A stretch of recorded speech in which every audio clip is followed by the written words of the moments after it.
When we were thinking about this panel, and I was really excited when I saw that the kind of strapline was the art of the possible, and when you begin to think, as Deanna's taken us through, how all of this fits together in the wording of the GDPR and now the UK Act, a lot of it doesn't look possible. It gets pretty complicated pretty quickly. So Deanna's taken us to what the law says. My role now is to share with you how we have operationalised this within BP.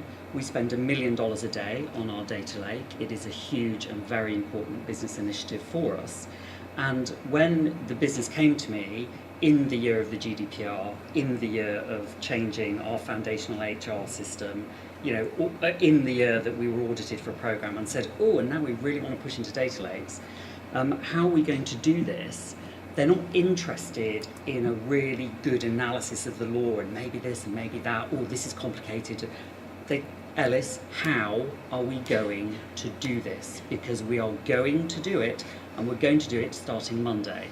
Sort your act out. And then we'll pass to Diana, who I think is going to then flesh out some of the really tricky issues around, from my reading and when I was thinking about how we were going to do this, my job is to balance the interests of BP against the potentially impacted individuals, but I don't see much around a third limb of this balancing act of societal good.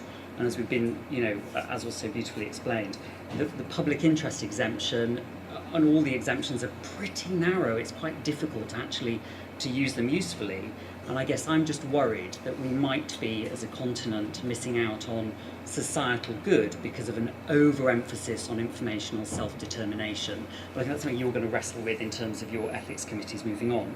So I'm lucky in that the majority of our $1 million a day in data lake crunching and big data analytics isn't PII. The majority of it is weather patterns in the Gulf, tracking weather patterns, looking at trading algorithms on the stock exchange. So a lot of it actually doesn't have a PII implication, but more and more of it is beginning to go that way. So we have had to put good governance in place.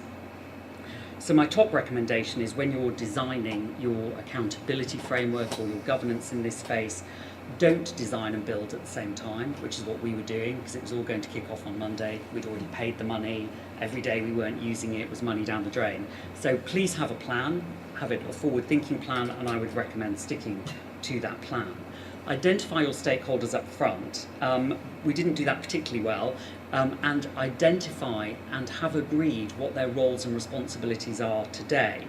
So when I was putting together fantastic governance documentation, I talked about a data owner, and all this governance documentation was all signed off in a big flurry of self-congratulation. Now, there was no such thing as a data owner in BP. I just assumed that that was a phrase and a word, and that meant something to people. And it didn't. We had people who paid for software and that collected data, and we had people responsible for running the software, but it was in nobody's role to own data currently. So we had to create a new role to retrofit into the governance that we'd already put in place.